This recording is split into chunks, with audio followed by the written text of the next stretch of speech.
Yun guys, andito tayo ngayon sa aking munting manukan. Kain na kayo pa, paluto na to. Magpakain tayo kanina, nalit tayo ng dating may pinuntahan kasi tayo.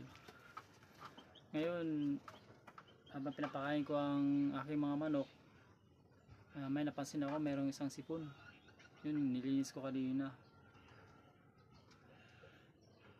At bago natin painumin siya ng gamot, kailangan natin linisin yung sa ilong niya, tsaka doon sa ngalangalan niya. Kailangan natin sundutin siya para yung mga sipon niya malis ng tuluyan.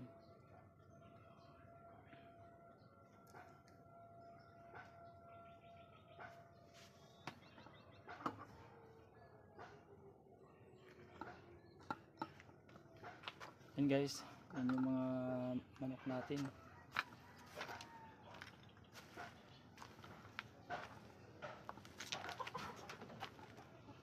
Pala yung isa sa may mga sipon natin na manok, ayan.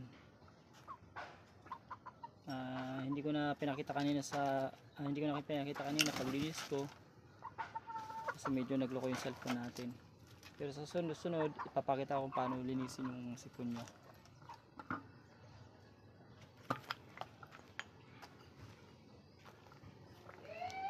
Ayan.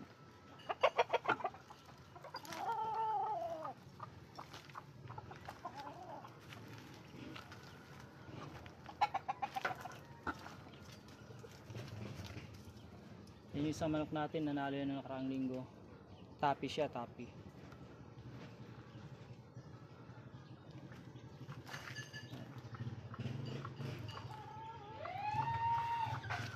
Yan guys, mga 2 months old pa lang yan yung mga nasa net.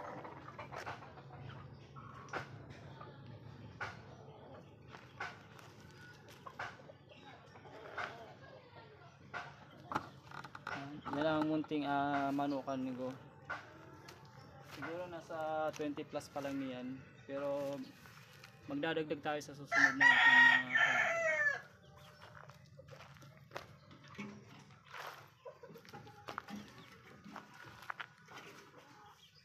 ito lang kasi yung libangan ko. Pag uwi ko ng bahay, yan yung mga libangan ko, aking mga alagang manok.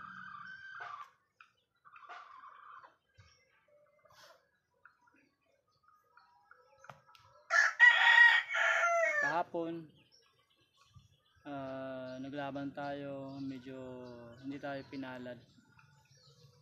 Nilaban ko kahapon yung 2 times winner ko, balda kasi siya, kanan yung akin, ang kalaban ni kaliwa.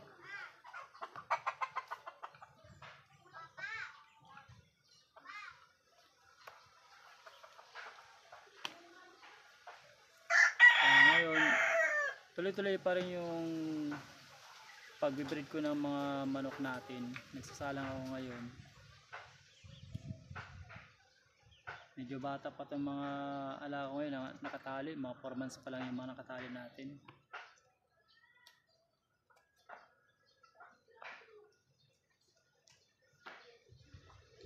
Sa susunod guys, ipapakita ko kung paano ako magturok ng vitamins sa kanila.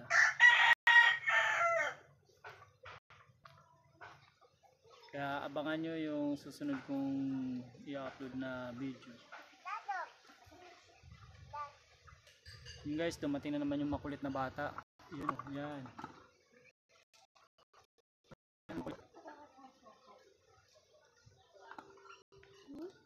Oh. Kita sa kanila. Hi. Yan. Ito pala yung bunso ko. Ito. Yung may karga sa bata na yan.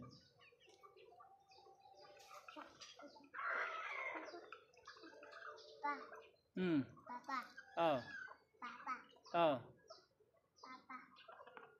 Papa. Asan dada mo? Tatok. Papa ka. Bigat mo. Kuganina na papa. Lagi ito pumupunta dito sa manukan ko. Itong batang makulit nito.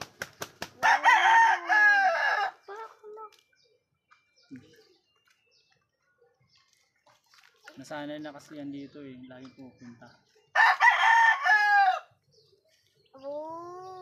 Sige guys, hanggang sa muli. Mama.